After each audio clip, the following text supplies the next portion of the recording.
So here's simply the overview of the announced subjects. And so I'm going to do a few slides on each point here. If you want the quick overview and you can memorize a page, this is what I'm going to talk a little bit about Agile in general. And then I'm going to talk about some very specific technologies or technological tricks that help us do requirements for Agile. Okay, so enough of that. Now, here, by the way, is the 76 book, which I'm going to quote from here. And here is the 1977 American edition by Winthrop. So there are two editions of this. But here's what I wrote in 1976, which I thought about. It's only almost half a century ago, right? I mean, some of you weren't born yet, okay? But I started working at IBM 1958 at 17 years old. So I had almost 20 years of experience when this book came out. And I started doing what I call Agile, step-by-step incremental delivery of results, in 1960. I can go back to case studies of real projects where I just did it intuitively. It didn't have a name, it didn't get taught, but as I documented in the Principles of the Software Engineering book, there's a chapter which I believe I've given in the references to these slides, a whole chapter on really the history of Agile things. And if it isn't there, I'll send it to people on request, but there's a whole big, thick, in other words, lots of people were doing incremental delivery, both in software and other places, much earlier than 1988. So for those of you who think it's new and started with the Agile Manifesto and Scrum, nope, we were all doing it much earlier and we called it slightly different things. Anyway, I went back and read my old book. A friend of mine, Craig Larman, who does a lot of research into Agile, provoked me into finding out what I had said at the earliest possible stage. And I'll leave out the small print, but here's a quotation from the book. A complex system, so that's mostly what we're dealing with today, will be most successful. Let me define successful. It delivers value for money to the customer. I'm simplifying a lot there, but we'll leave that, okay? If it does not deliver value for money, then to the customer or the stakeholders, then it's, in my view, not successful. Now, it will be most successful if it is implemented in small steps. So everybody recognizes that. That's our incremental delivery, okay?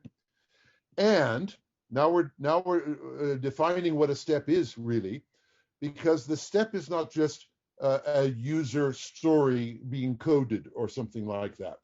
A step is not necessarily any coding whatsoever, even for software. A step is delivery of successful achievement. Now, I have another word for this today. I call it value or stakeholder value, right? And not only that, every step will clearly measure and state the degree of successful achievement. Let's take a simple example.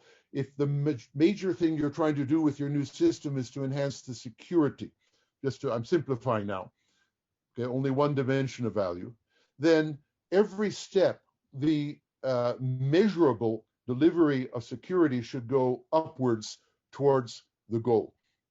That's what I mean. That's my definition, okay? If you implement some user stories or some code and you cannot measure that your security level went up towards the long-term goal, then you do not have Agile as it should be, and you do not have any improvement in the direction of successful achievement of delivery of the security, okay? So this is a core definition. Now, most definitions of Agile that most of you know, and we can take from Scrum to Safe and disciplined Agile in between and things like that, they are not very good at this, put it mildly. SAFe talks a lot about this. I can't see they do much about it. I would challenge our listeners to send me clear examples of SAFe, which really, case studies, measure incremental delivery of value and qualities. I have not been able to find it on the SAFe sites or any other place. It must be there somewhere, but SAFe just talks about doing it, measuring it, but I haven't been able to find it. So I basically, in my view, they don't really do it. Okay, and Scrum certainly doesn't as Scrum as taught. Now, it says here, as well as a retreat possibility to a previous successful step upon failure. So let's say you delivered an increment and the performance crashes. Okay, you shouldn't be locked in to that increment. And you should recognize that any step might fail, and I have to press the emergency button and go back to the last step, which we assume is the last successful step, and analyze what went wrong, what are we going to do, and everything like that. Okay, so that's it. That's my core definition, and that's Agile as it should be. Okay. By the way, in slightly bolder terms, you can read other things here. The advantage of this method is that you cannot have large failures. You can only have a short-term failure the size of a step increment, and then if a step is only 1 week, you yank it out and you go back, and you do not have a large failure. You have information which will enable you to avoid pursuing that bad whatever you did and getting larger and larger failure, have early warning systems. Okay, main ideas. And notice these are half a century old as published by me in software books, but not everybody was listening. Okay, so here's another little view of my Agile, the Evo, or Evolutionary Method. And basically, I believe you should start projects by, on the first day of any project, no matter how large, identify the top level, most critical objectives. I often just say the top 10. That's enough. It doesn't matter there are 100. Get the top 10, focus on them. That's a prioritization method. And when you've dealt with the top 10 most critical ones, then you can do number 11 and upwards, but focus on the top 10. Now, these objectives, these are stakeholder value objectives, right? They are how good the qualities and values of the system will be in the future, okay? And then we've identified the objectives, example, security or privacy or more sales or something like that. And then my next step is always to quantify the goal levels. That's exactly how good you're going to be in a certain time frame. Those are the goals for each objective. So you might say, I'm going to get 20% better in security at the end of this year and another 20% better the year afterwards. That's a second goal for security objective, and 30% better on the third year. That's a third goal. Okay. I'm also going to quantify resource budgets. I've also observed that in the Agile and IT community, we are very bad at identifying short-term and long-term resources. In other words, cap expenditure and OpEx and things like that, and planning our architecture and strategy so as to not run out of resources. And we're also not very good at tracking resources step by step and giving feedback. We do usually track the resource of time, so there's some tracking, but we might not be tracking the operational annual costs that we're causing for an increment, which is kind of difficult because it hasn't happened yet, right? but we can get back to that. But I believe that order of magnitude, 4 or 5 different classes of critical resources need to be tracked at each agile step. And that's something you don't find in most of the literature, but that's what I practice. I believe that on the first day of any project, you should be able to write down your quantified top 10 goals on a single page. I practice that normally, and many of the book references I give you on the last slide will give you more detail on this process. I call it the 1-week startup process. Now, at this point, after the first day, where we've identified and clarified our top level objectives, it's time to go back to the critical stakeholders for these objectives and talk with them or analyze them and say, have we really got the top 10, or do you have a top objective that we haven't even identified? And you need to, in a sense, you need to get their buy-in and agreement that you have a pretty good top 10. By the way, I was practicing this today with a Lithuanian friend of mine on a real project for shops and shop software and things like that. We did exactly this. So this is my everyday practice. So yeah, and now here's we now know what the objectives are and which degree of benefit we plan on time. So now we have to plan to deliver the benefits. Now this is actually a whole lot of design, architectural design. See my book, Systems Enterprise Architecture, free copy, hopefully in the references. And so we need to do the architecture, means we need to find the strategies and both technical architecture and organizational architecture that we will need to build and deliver in order to reach the top objectives. Okay, and we also will need to decompose that architecture into small increments, so we don't have to spend 5 years building the architecture before we get any results. That's sort of anti-agile, that's Big Bang, right? We have to decompose the architecture so that some of it can be delivered usually to the old system next week, so we can start getting some measurable results next week and every week while we build and acquire the various strategies in architecture. And we will continue deliver until all those things we've actually until the goals are reached. And that might mean that some of what we haven't planned enough here. We're going to have to go around and say, well, we've delivered everything we planned, but we haven't reached all our goals.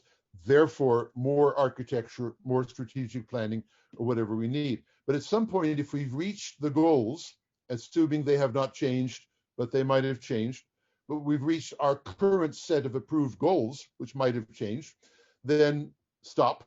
That's the definition of done. Again, notice the definition of done here. It's quite different from we have coded everything that user stories said we should code or something like that. My definition of done is we have reached the value objectives that we set within the resource budgets we have set. That's my definition of done. Okay, and then we get feedback, measure, report progress, and then we continue this loop. This is a sort of delivery loop, or the project in progress. This is really just starting up. Okay. Anyway, this is one. I hope I gave you a whole lot of different thoughts and ideas from conventional thinking about Agile on that.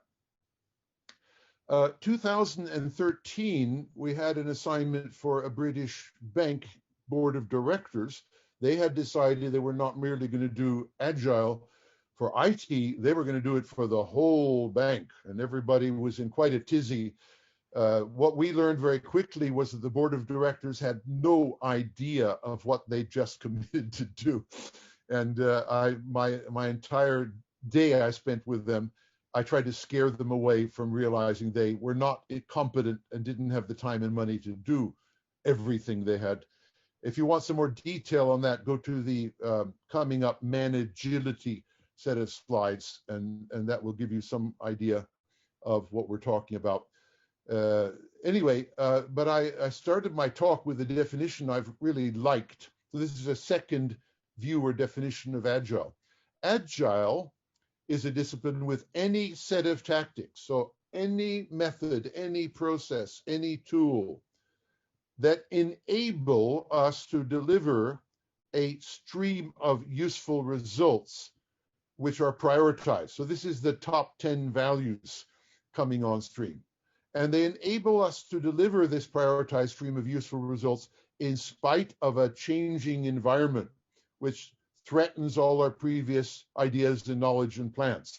So this is, in other words, agile in spite of risk, agile in spite of dangers, agile in spite of COVID, of what we're talking about. And I quite like this definition too, but I didn't think of it exactly that way in 1976. My dear sister in Palo Alto, California, found a quote which I quite liked. And the pessimist complains about the wind, in other words, the changing environment.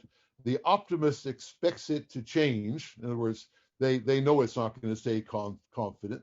The realist adjusts the sails.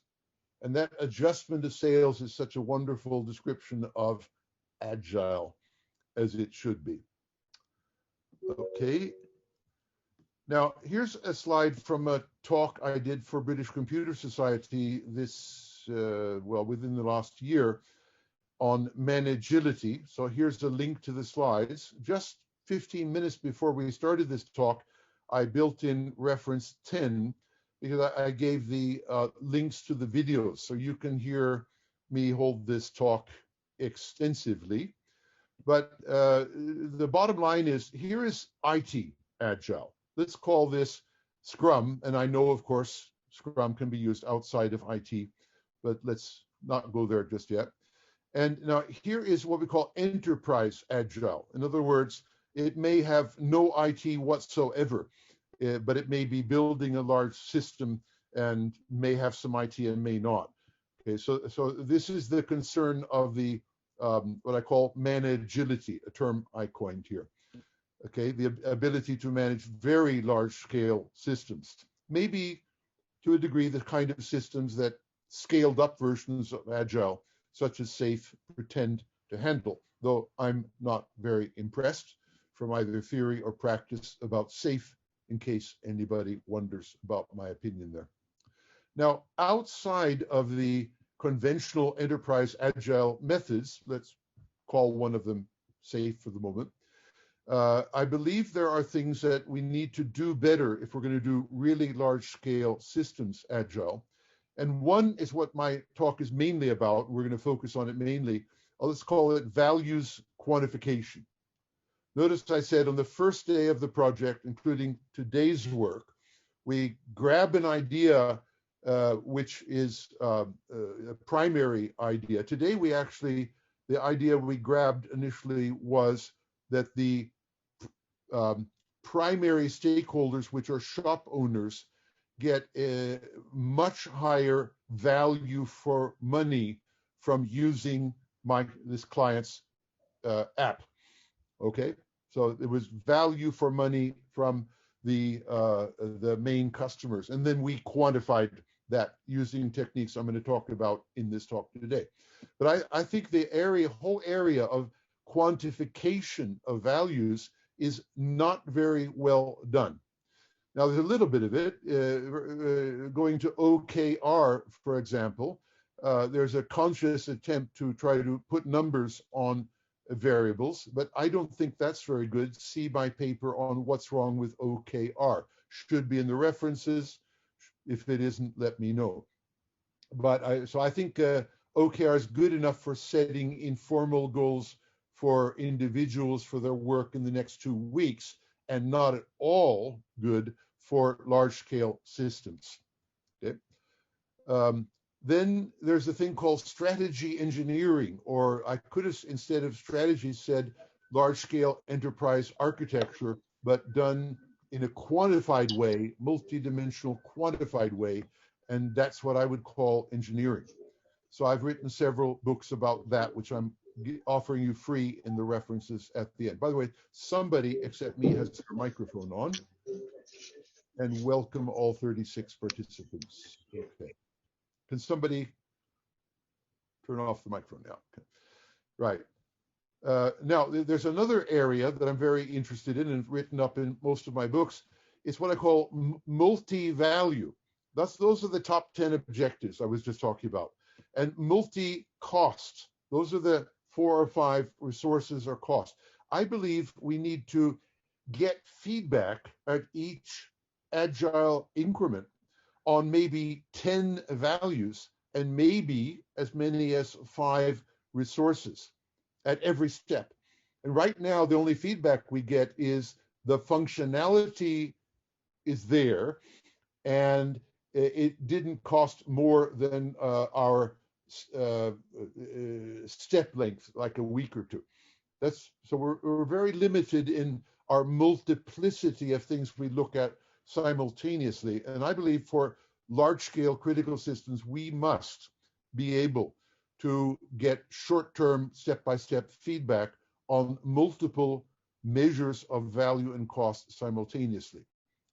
And finally, there's a whole area here called quantified quality control. I wrote a book called Software Inspections, published 1993 on that topic, and I talk about it in some of the free books I'm giving you, and we won't go into that just here and just now. But so these are major areas of technology that I believe we can use and should use to extend enterprise agile methods, not to mention pure IT agile. Okay, deep breath, look at the watch. Oh my God, time flies. So, here's a book which I'm giving you a free digital copy of, and if you like paper, my publisher would be delighted to have your money. Competitive Engineering, 2005.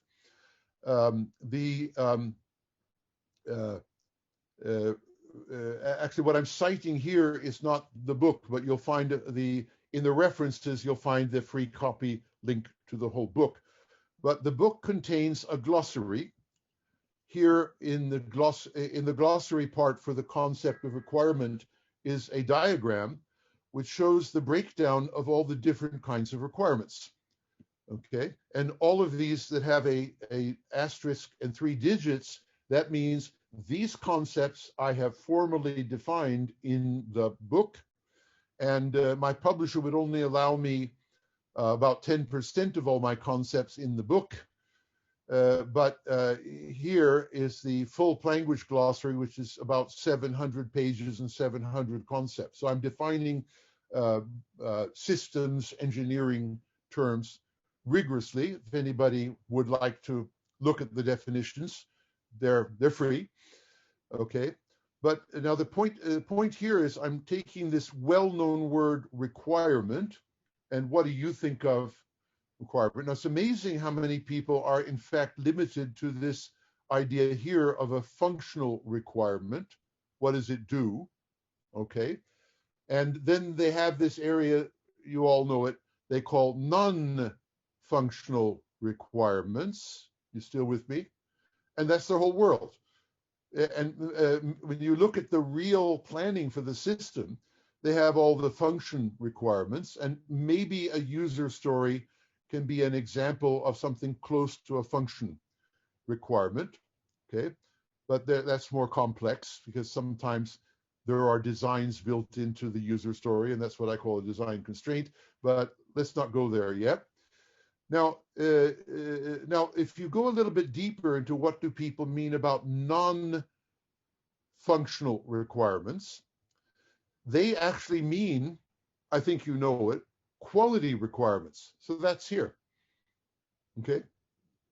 Now, and they don't mean anything else. They mean the ilities. They mean security and portability and usability and things like that, okay? And they're very, very bad at defining them quantitatively. This is the quantified definition of a quality requirement, okay? And very little discipline there. So it's amazing how many IT cultures spend almost all of their effort delivering functional requirements and testing that they have delivered the functional requirements with almost no clear activity in what are known in systems engineering as the performance requirements, which include these three things, but primarily the quality requirements. Now, here's the fun. If your world is functional and non-functional, then what are all these other kinds of requirements here? For example, a design constraint says you will use design X or you will not use design X. That's a requirement, but it's not a quality and it is not a function. So it falls outside the category that most people have of function and non-functional requirements. Okay. Again, we haven't bothered to define quality requirements and call them quality requirements. Calling them non-functional requirements is like defining you as not a fish. I think we can agree most of you are not a fish. That's true, but it's not very illuminating about what or who you are. Now, anybody wants more depth in all of that, get the free book, get the glossary, and go into depth. I am going to specialize in this talk on the quality requirements, really, and value requirements. So they are essentially the same thing.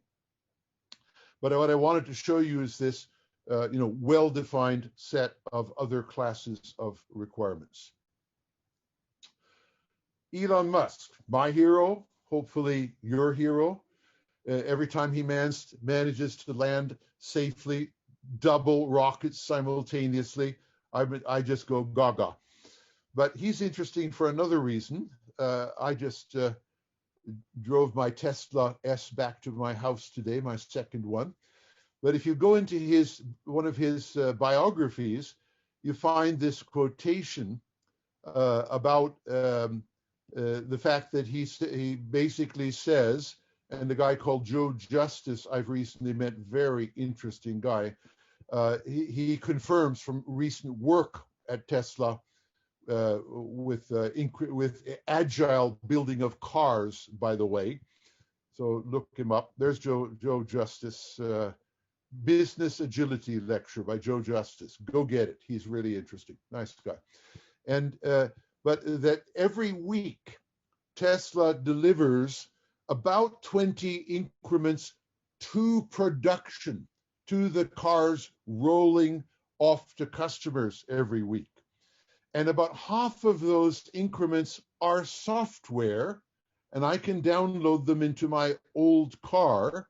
And if my hardware supports them, they will become active. And if my hardware isn't up to date, I can't use them. I had to buy a second Tesla to get about 2,000 updates to the hardware, such as the autopilot and four-wheel drive, to take an example of things I had to buy a new Tesla to get the hardware update. They don't deliver the increments of hardware step by step. You just literally have to buy a new car. Okay. Now here's a very interesting example. By the way, this is depending on the stock market price. This is the richest man in the world in the stock value, sometimes beating Jeff Bezos. But if the stock goes down, Bezos is up there. But so this guy is doing Agile with a vengeance. He understands Agile with a vengeance, and he does it on hardware. Everything he does, including the SpaceX rockets, but he does it on software too. So I think this is a great way of getting out of our little cocoon of Agile, Scrum, and software Agile and things like that. That Agile can and should be used on everything. And here's a man doing it with a vengeance and earning billions on doing it. And here's a recent witness speaking about that agility. I think it was there like last year at the latest. And here's the link to it. Very interesting stuff. But he's talking about it the same way I am. In fact, I'd like to think he reads my books and copies what I do, but I have no proof of that. Joe Justice did say to me that he likes my language methods. That's a good sign. Okay, now, what about user stories? Since we're talking about requirements, I thought I'm obliged to take up the dominant thing that everybody seems to have floating around, user stories by my good friend Mike Cohen. So now here's an example. As security director, I need state-of-the-art AI security technology so that the Russians can't hack into the government. Let's just say that's an example of a user story. Now, here's a problem. The Russians can't hack into the government. That is the requirement. And by the way, in the user story, we have some architecture called state-of-the-art AI architecture security technology, right? Now, this is typical of user stories. They can mix ends and means, which is a very bad idea because they're locked rigidly into each other. And we need to be able to focus on the actual requirement. Now, look, of course, this is very ambiguous. The Russians, which Russians? Private ones or government ones? We can start there. Can't hack. What does it mean? You know, can never get near to hacking, or we can identify their hacking and catch them. And into the government. Wait a minute. Do we mean city council or you know, counties or national government, or do we mean the European Union, or what do we mean by government? So, you know, in other words, this is a typical example of really bad requirements filled with ambiguities, and it's useless. In particular, I cannot decide that this design, however bad it is good or bad, because I can't even decide what this means because this is so unclear and filled with ambiguity, okay? So one prerequisite for any kind of IT and systems planning is that the requirements are crystal clear, 100% unambiguous. Then we can do the architecture and the design. Then we can decide whether this thing, when it's clarified and the ambiguity is removed, is good enough to reach our numeric goals, okay? But this is just a joke. In other words, as far as I'm concerned, user stories, as people are taught them and practice them, are useless and for large-scale systems. Now, they're perfectly good for small-scale systems, like 3 people working on a project for 3 months. For a friend. Okay. Now, by the way, when Mike Cohn is asked, what do we do about quality, on his website and in his blog, you will find he says, you should go and use Tom Gilb's methods for quality. Add it to my user stories. So that's the answer in case you didn't know. So here's now I realize I'm already beginning to start running out of time, so I'm going to speed things up a little bit, but I'm happy I've used the time I have on such fundamental things that I'm doing. Here's a little bit of ranting about user stories and how to deal with them, and I'll simplify a little bit. I believe a user story can be used as a starting point for the requirement, but you have to finish it off with adding detail so it's unambiguously clear. So here is an example of that. Here's a little user story for a usability objective. As an expert user, I want shortcuts to save me time. That's user story 30719. Now, a lot of people would stop there and implement some shortcuts and hope they would save an expert user some time. But by the way, we haven't defined expert user. We haven't defined saving time, what kind of time, how much time. And we haven't even defined shortcuts, which is a design. Okay, again, this is bad, but what the heck? As a means of expression for non-expert users, your customers, this is okay. But I do insist that we know professionally that this is not good enough for Agile as it should be, for really delivering the expert users they are thinking about, some technology, even if it isn't shortcuts, to save them the time they want to save. We have to decode this ambiguous junk, which it pervades all the user stories I've ever seen, okay, without exception. So so I introduced now this planning language, which is the official language handbook, is the competitive engineering book, free download. Okay. So what we do is to say, look, I want to quantify this to make it clear. So I will define a scale of measure, and then on that scale of measure, I will say exactly how much time I want to save, for whom. Okay. So let me run you through this. My scale of measure I've defined as average cycle time in minutes for doing a task by a defined user.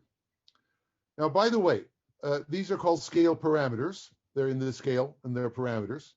And there are many different classes of tasks by many different classes of users, right? So this, in fact, is a pattern. Let's call it a scale pattern or a requirements pattern. Many of you know about patterns in software and with, what's his name, the patterns book, I've got it right over there, architect. Anyway. Design patterns, right, a Gang of 4. Yeah, but before that, we have the architect who wrote the patterns book, which they were inspired by. I've got a copy of it. Christopher Alexander. Thank you, Alexander. Just couldn't remember the name. So I love Alexander's patterns book, and I'm working on bringing, what I've discovered is my planning language is sets of patterns. I only discovered this recently. They just are.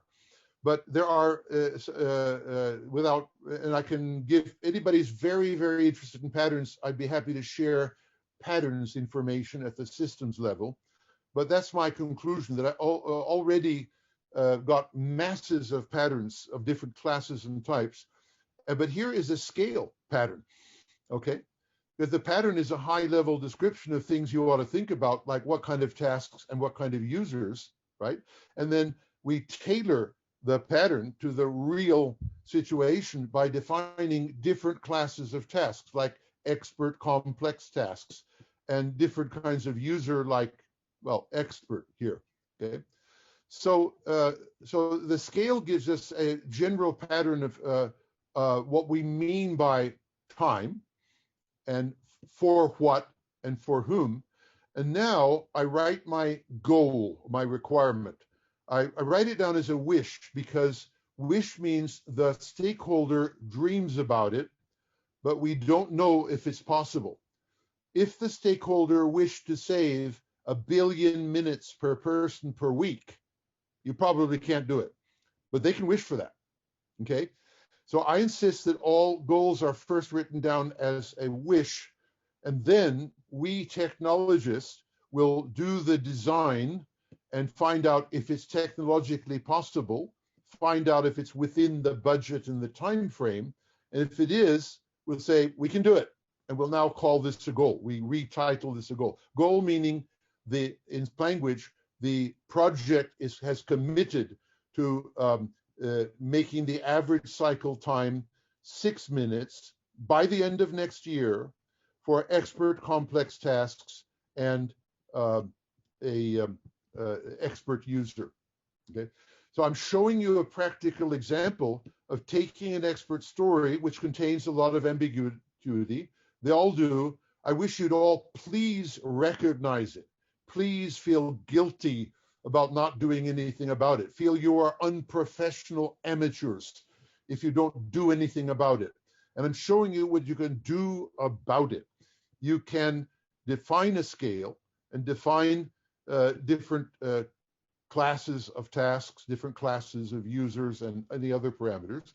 And you can then put a number on the scale. That's how much time we're going to save, 6 minutes. And you need to put a number on when. This is a deadline for a value, not for the project. That's what we usually have, right? We have deadlines for projects. This is deadline for a quality, deadline for a value, deadline for a subset of a value called usability, which is the subset called end of next year, expert, complex task, and expert. Okay, now here's some text talking about it, but it'd be fantastic if you don't have to understand all of this, but maybe you can understand that it's a repeatable process for clarifying any user story and setting this stage for Agile. By the way, what does Agile do? Let's go back to it. We incrementally deliver what? We deliver enhanced value until we have reached the goal, 6 minutes in this case. So let's say we were the average Agile cycle time was 10 minutes. And then first iteration, we deliver 9 minutes, second iteration, 8 minutes, etc. When we reach an iteration that delivers 6 minutes for the expert, complex task, and expert, then we are done. And hopefully, we look at the calendar, it is not yet after the end of next year. Then we would have missed the deadline, even though we had delivered the value. Okay, so this is the feedback control in Agile as it should be. And make a long story short, if you're going to do Agile value delivery incrementally, you must absolutely, no exceptions, quantify all the values, full stop. Now, a lot of people would say, well, yes, I hear you, Tom, but then I don't know how to do that. That is your state of ignorance. If you read some of the references, including competitive engineering, but there's another one called Quantier, which is a whole little booklet on how to quantify any value, free download. It's at the back of these slides. You can read how to do this. Maybe some of you are so smart that you can realize how you do it just by my example. The smartest people will pick this up without any further books. Those of you who are not genius level can maybe read the book step by step and pick this up. But you should feel that I need to do some kind of clarification of this to make it quantified. Then and only then do I have the basis for giving process control of each Agile delivery step of the value. Now, I could stop right there, but I hope, thankfully, have at least 10 minutes left. And I've made a major point that if I could just convince most of you to at least decide to argue with me that this isn't true, that's fine. Email tom@gilb.com. There it is in the window. And you can argue this is not true. We do not need to quantify the value. I maintain it is an absolute unconditional truth that if you're going to deliver incremental value, a value stream, and you're going to get control of doing it, you must unconditionally and absolutely define a scale of measure. You can't do it without. Okay. By the way, notice something missing. I have a thing called a meter.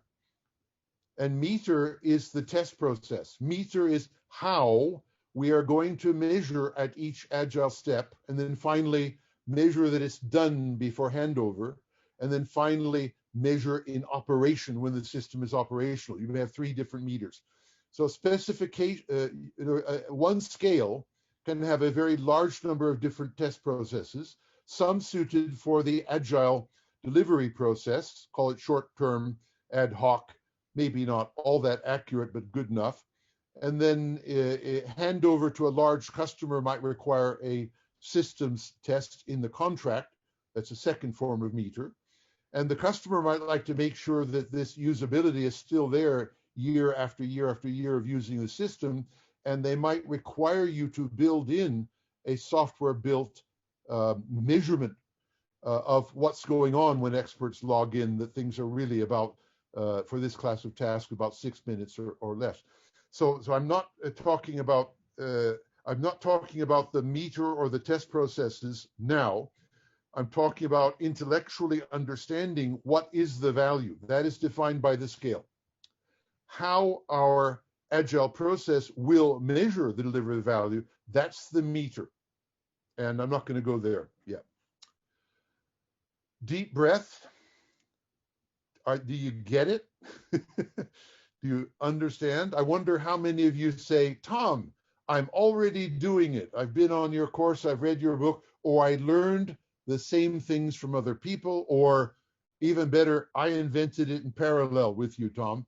Love to meet you. Please introduce me and show me what you're doing. Okay, now at this stage, I really have to skim the book. I believe I've said the essentials. I believe everything else is well written down in detail. But I will do the remaining slides. I forget how many there are now, quickly. These are what I call the technical disciplines. Now, in fact, I have, even in this simple example, discussed these technical disciplines by and large, okay?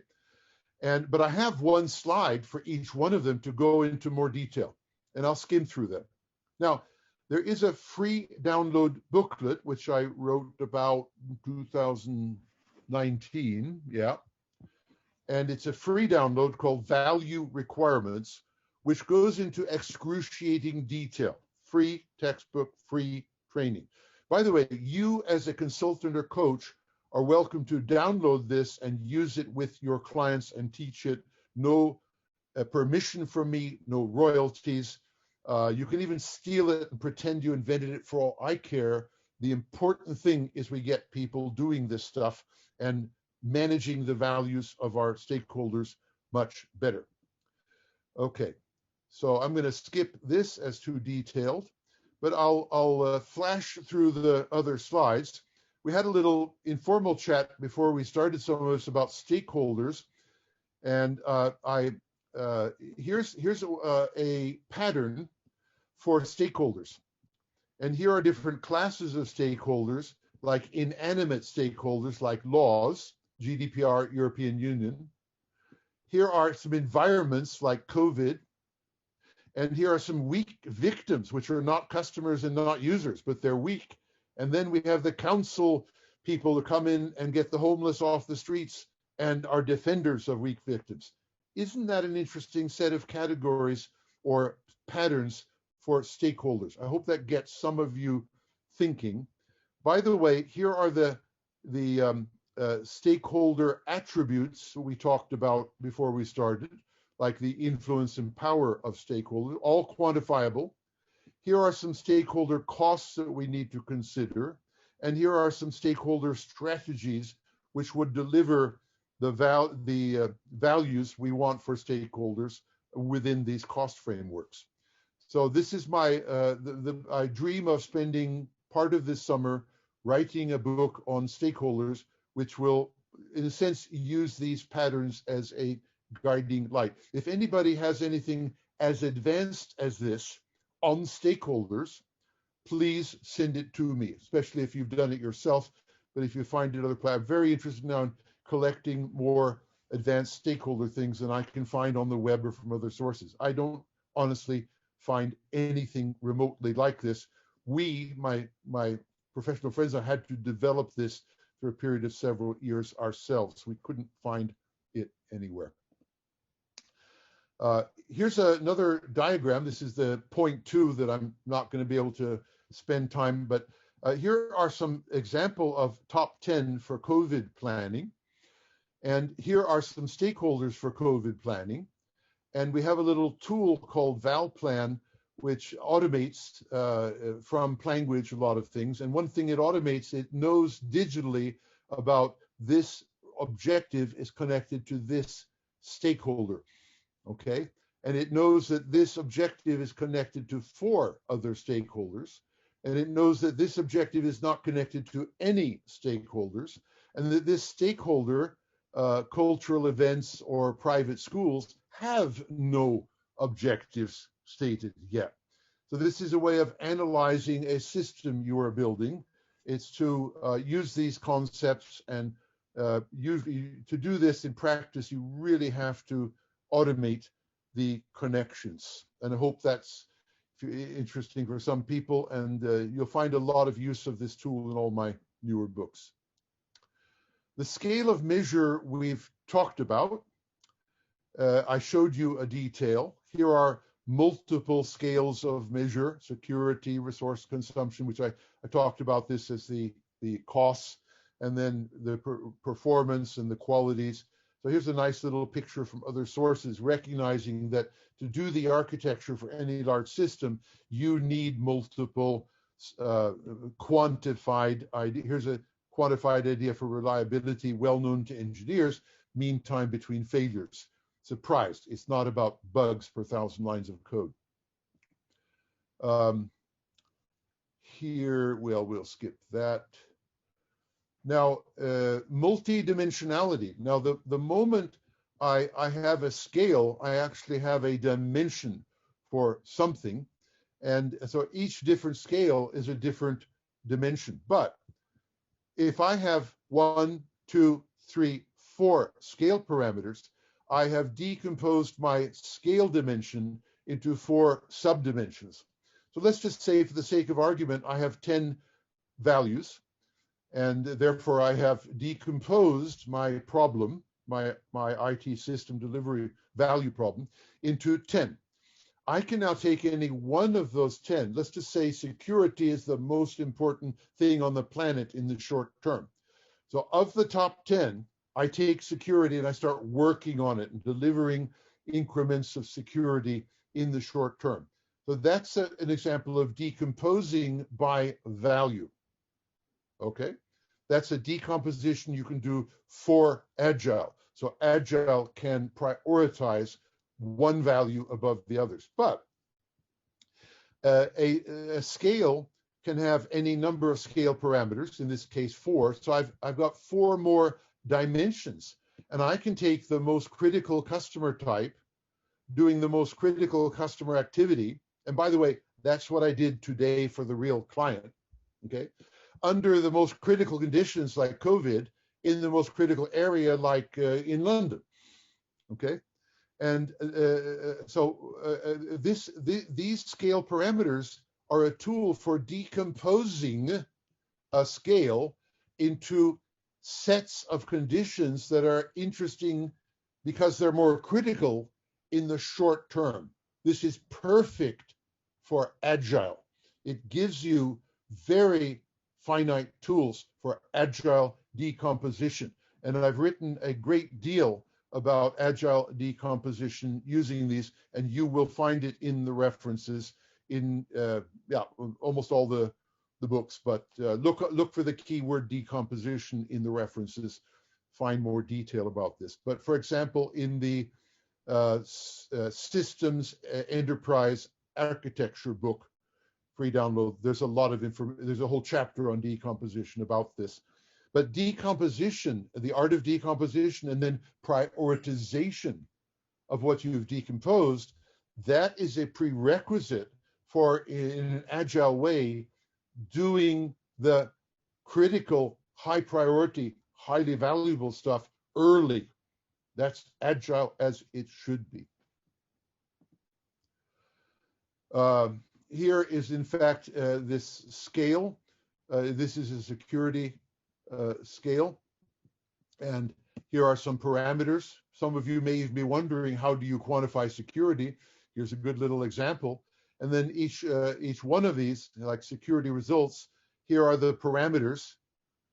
Okay, so any combination of one of these, one of these, one of these, one of these, and one of these is a dimension. Okay, and I'm gonna go to soon. That's almost 1 hour after we started, so I'm going to begin to wind down.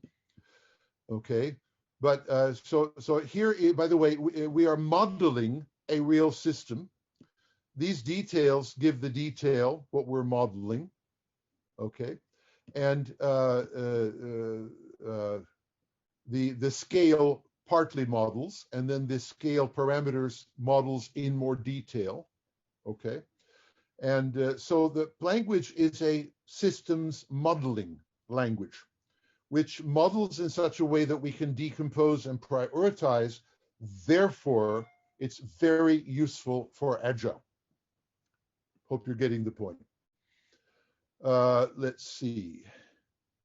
This really is just saying once we've got the scale, we can reuse the scale for different classes of targets.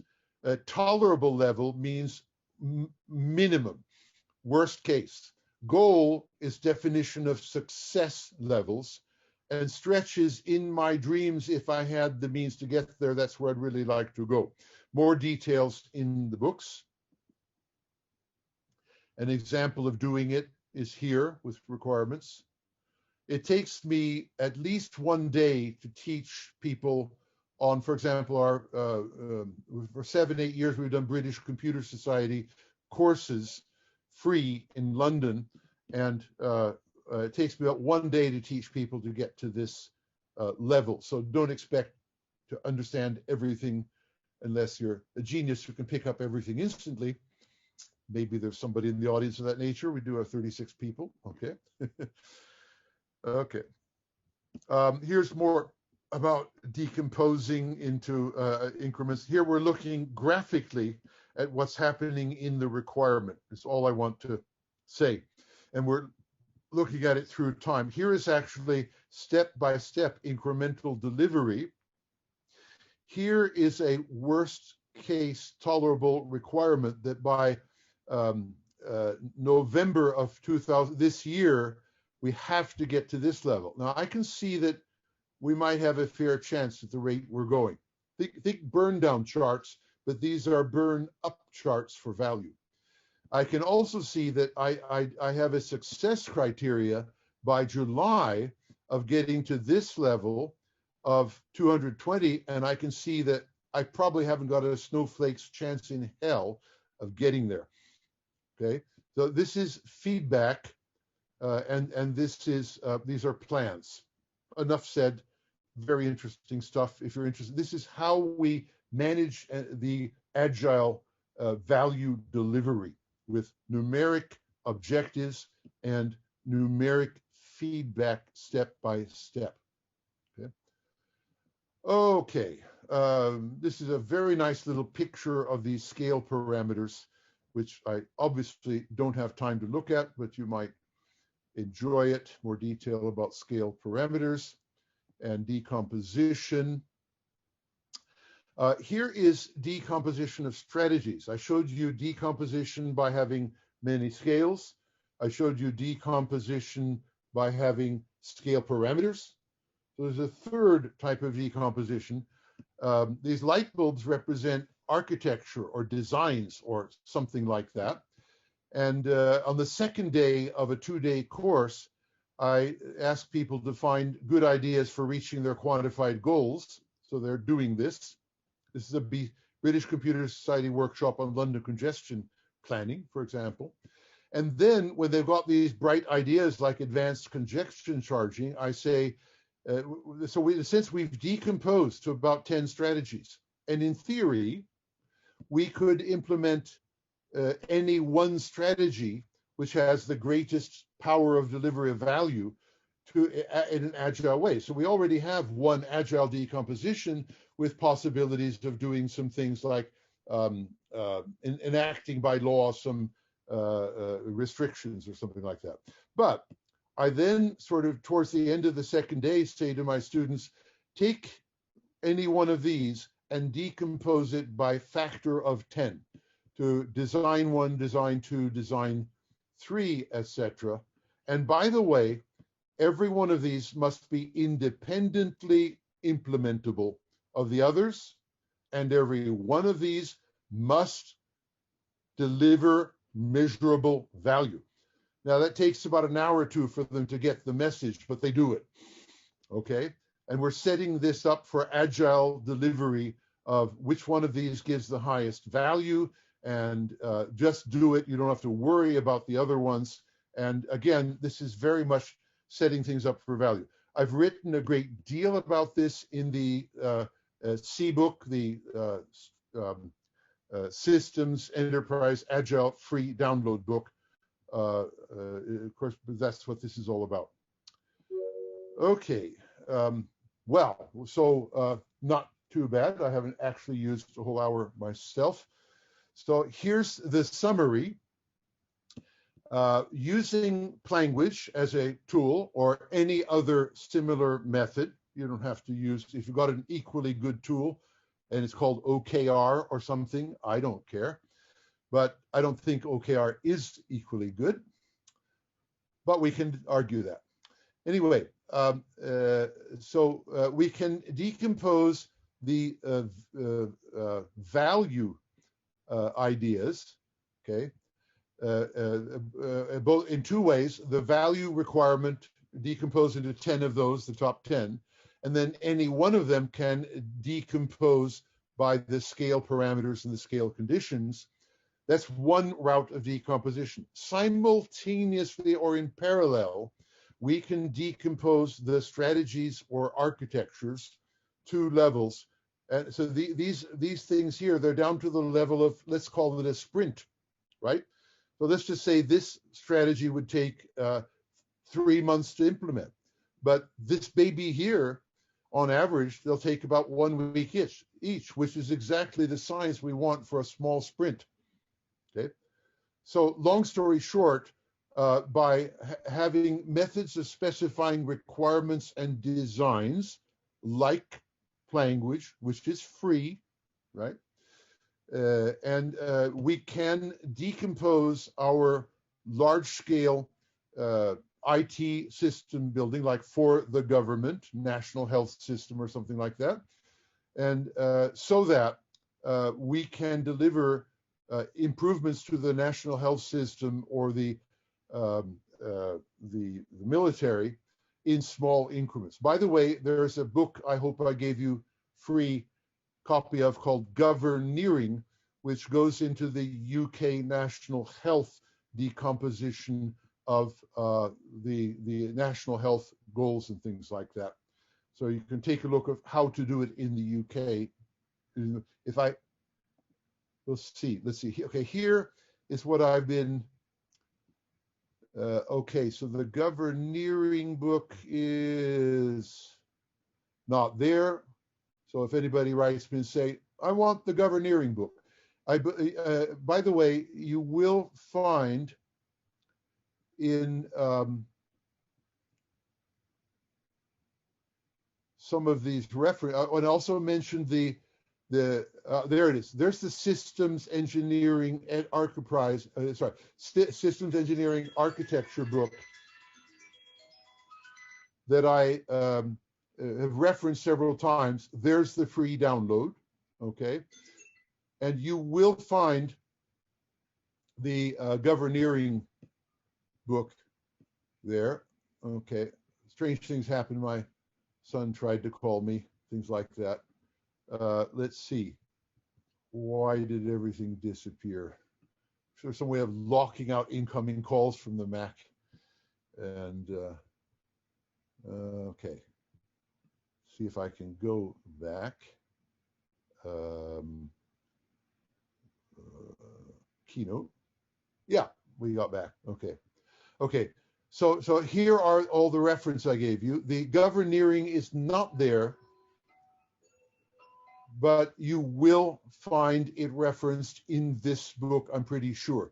If I failed on that, and you're very interested in UK government quantification objectives for National Health Service and military, write me an email. I will, with apologies for not having here, put the Governeering thing there. Okay, now, I'm done lecturing. Didn't take much more than an hour. And I'm gonna get rid of the, oh, sorry. Here, my last slide after references is all the 11 books I've written the last 3 years, and almost all of them are free, except a few here which are dirt cheap. But the last 2 books, I've got nothing but free books. There's the Governeering book. And you can get a free link to the Governeering book by going to this link, which gives my 2000, well, somewhere here, the 2020. There it is. So that tiny URL to 2020 books will give you a free link to the Governeering book and several other books I wrote in 2020. I'm going to write 5 or 10 new books, not 5 or 10, 5 or 6 new books this summer, including the stakeholder book, and they'll hopefully all be free quite shortly. Okay, if somebody wants to translate these to Italian, go ahead. Almost just joking. Okay. I can offer myself, Tom. What did you say? Something for yourself? I said what? Yes, of course. Well, how many Italians do you know here? Yeah. Okay. So I'm now opening for questions. I think I'll take them orally rather than looking at chat, if that works. If not, we'll look at chat.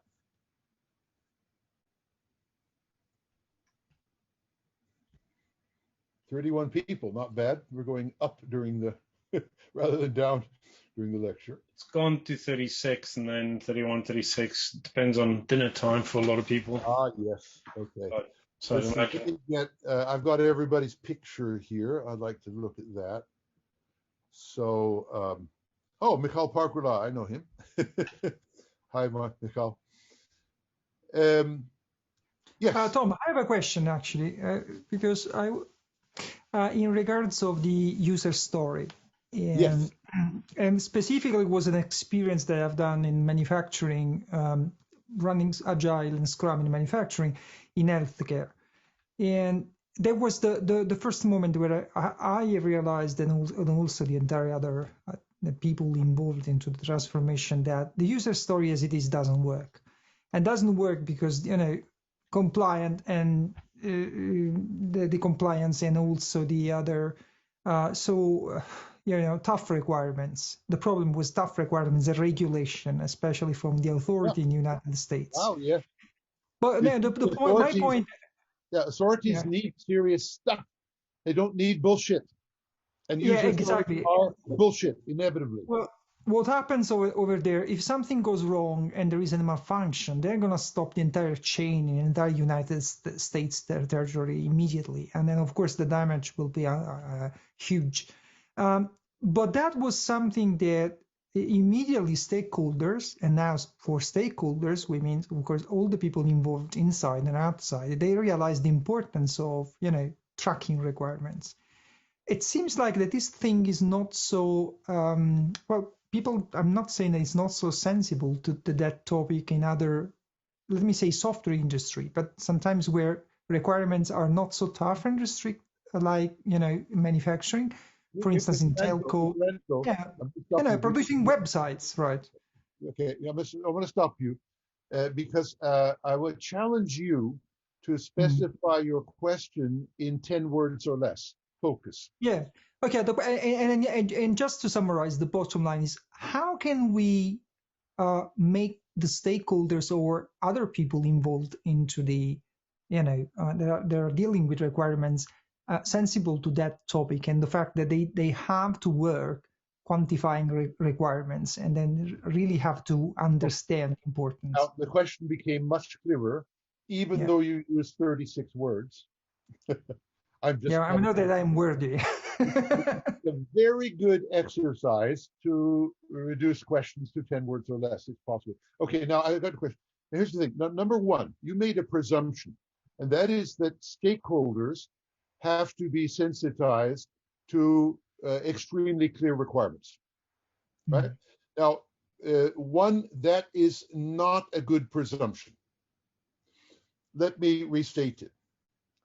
You will derive requirements from some stakeholders that you will never be able to interact with in practice. They're too remote, okay? Number two, even when you interact with them, you might not want to force them to be quantified and quantifiable. It may be too much of a discipline. Let's imagine a very impatient chief executive officer of British Telecom, and you want to sit him down for 2 hours and get exact requirements for BTC. It's not going to happen, okay? So now, in other words, some stakeholders you can interview, some stakeholders you can not interview, some stakeholders you can discuss with them quantified levels and dates, and some you cannot. You must analyze what they want, you know. Okay, so we need to have clarity about when and how much value needs to be delivered. We need it, okay? And in order to make the stakeholders happy, we need this clarity, okay? But we can't always talk with them or get them to tell us numbers directly. For example, there could be indirect ways of finding the number by analyzing, take a simple example, when sales fall off the price points. You're not asking, the market maybe tells you what level they have to get to so they won't lose sales. Okay, so long story short, and I have a book called Planalysis, which you'll find in the books there. That's how you analyze and find the numbers. And so we cannot assume that we can talk with or get an opinion from a stakeholder. We cannot assume, and even when we talk with them, and even when they give us a number, that it's a good number. Sometimes we have to let the wisdom of crowds develop the numbers in time by the customers reacting to a bad number put in by a stakeholder, okay? So make no assumptions about getting the stakeholders to give us a number and be exact. Forget it. Make assumptions that we have to find out pretty good numbers to improve our systems. And there are lots of different ways of doing it. And the upfront numeric specification of a wish or goal is only one way of doing it. A second way is when you're getting feedback from both what we are delivering and how people are complaining about it or buying products. That is a second way of adjusting the number in our requirements so we get a better number than we could have ever got from talking to the chairman of BT. He doesn't even know the right answer. That's my short answer. You want it 10 words or less? Don't assume numeric analysis of stakeholders. Thank you, Tom. And Michael Parkola, we have a question probably from him. Can you unmute yourself, please? Thank you. Hi, my question is, you said that language is better than OKRs. My question is, what kind of better? What scales are you using to define good in this comparison? Right. I have written a paper which you will find, it's called What is Wrong with OKR? Number one. Number two, that paper or a version of it is in the book called Value Requirements. There it is. And there's a free download to it there. So you can access my rant, my criticism, my comparison of OKR with my methods. What I try to be as objective as possible. This is what OKR can do and cannot do and should do, and this is what my method can do and does, and here's how it does it. If you would like to argue the case with me, feel free. Read those arguments and send in your counter arguments, and we'll have a bit of fun. But I maintain that I have clearly and in detail argued the case of why OKR has severe limitations for large-scale complex systems. I'm not saying it's no good for anything. I think it's good for the original purpose, which was personal planning of work 2 weeks ahead at Google. Okay, it's fine. I think that's great and better than most people do. So there are some good things about OKR, but when it's the only tool you know for quantifying objectives, and you make it be the national health system, then you've gone wrong. It is not adequate for that purpose.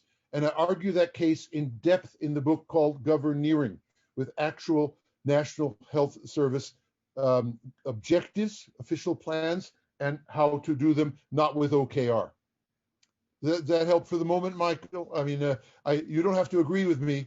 I'm just telling you where to find the information and how to discuss it with men. We know how to talk to each other. Is there a numeric scale somewhere in there that defines what good is? So I'm not saying that OKRs are better. I don't have an opinion. I agree that language could be better, but I'm just wondering, is good quantified in this case? I always quantify good in everything I do. So, for example, if, for example, I showed you an example. So remember the slide with all the stakeholders? And I showed you these are the 10 attributes of stakeholders. That's me quantifying how good is a stakeholder. Now, I do that everywhere I get a chance. Okay? So now, to be very specific, I have quantified the goodness dimensions of language, but I have not separated the requirements elements of it. Okay, so I could send you a copy of the top 10 quality attributes of my planning language. I can tell you roughly what they are orally here, and I have quantified them, and I haven't published them. They're in a private plan for the Valplan app. Okay, but I have done so, and anybody says I want to see your quantification of the factors of how good is language, I can send people a copy, but I have not published it yet. But let me give you a rough idea. A planning language, including the subset called a requirements language, one factor is ease of learning. Another factor is precision of specifying things accurately. Another factor is degree of integration with design. Beginning to get I'm just doing this out of my head, but I can immediately name 10 factors that should be used to judge any requirements, including OKR and language and anything else. And I have already, in my work with putting language onto the Valplan app, I've already quantified them and can make them available. They're not secret. Okay. Thank you. Yeah, thank you. Tom, we also have Samuel's got his hand up. Samuel, you got a question? You'd like to unmute? Yeah. When is it worth working past your definition of done for a stretch goal? Okay. Yeah, good, easy question and good question. So I can't see Samuel on the. Oh, so now I see you, Samuel. You're in my upper left-hand corner. Okay. Hi, Samuel. But where are you, Samuel? I'm in London. Okay. You know the economic concept of marginal returns on investment? Yes. Right. That's the answer. So if you get to your goal level, you have a certain return on investment, right? Now, if you continue delivering value, there will come a point where the cost of continuing to deliver the value will go up sharply as you approach perfection. The cost of perfect value is infinity. Got it? So put it this way, when you hit the elbow of the curve of the value to the stakeholder, then it's time to start thinking the value was 40%, now it's 20%. If I take another step, the value will be 1%, and our corporation has better investments to make elsewhere. And so what you do is you take your resources and you move them to the largest known return on investment. It's called dynamic return on investment planning. That's the answer. Good enough for you? Very clear. Thank you. Yeah. Yes, thank you. By the way, I should write a paper on dynamic return on investment planning, and if somebody reminds me, I'll send them the first copy of the paper. I like write it tonight. I've never written a paper on that theme. Samuel, remind me, work with me on it. Okay, I'll send you an email. Thank you. Does anybody else have any questions? Michal, I see your hand is still up. I know you asked the question before. Do you have another question to ask?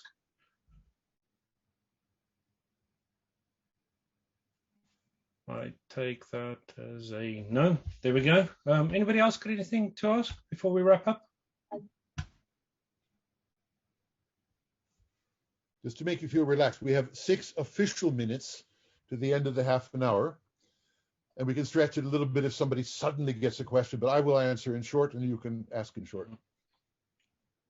We'll also make sure that this video will get uploaded and the links is all available as you discuss all the way through. So, right, we'll give it another minute or two. In the meantime, while you think about your questions, I'd like to let you guys know that on the our next meetup on the 1st of June, we've got Michael Vallo speaking about it's the Agile Untransformation talk. So make sure you sign up and you get ready for that Untransformation talk by Michael Vallo. And in the meantime, we have another question for Zan. Zan, can you? Yeah. Hey. Hi, Tom. Zane from Cape Town. So I got a question for you. You raised an instance of you've got the disagreeable CEO, and how best does one, in a very short space of time, get the necessary requirements about, what keeps them up at night, or what's the most important thing that they would like you to address? Oh, that's easy. I once had the job of speaking about lean at Boeing. And before I came in, they told me that CEO is fanatic religious on lean at Boeing. And nothing gets funded unless it has the word lean in it. So for God's sake, Tom, mention lean every slide, and then we'll be able to pay your bill. So, I mean, it was that fanatic. So, okay, so what did I do? I went to the internet and I got his written speeches, which were published, and I analyzed them, and I still have them. And I analyzed what he was really concerned about, which in fact wasn't lean. It was the results Boeing would get from lean, okay? And then I knew what his top 10 were. And in my slides, I inserted his top 10. And I reminded people that your CEO said this in his speech, which you think was about lean, but it was actually about flexible manufacturing. You see? So long story short, today we would even more likely find videos on YouTube of the top guy holding a speech at the World Economic Forum, and his speeches, and many corporations put their policies and plans in their website. So you do not have to talk to the top management, but you can get a lot of detail at all. And I wouldn't waste their time.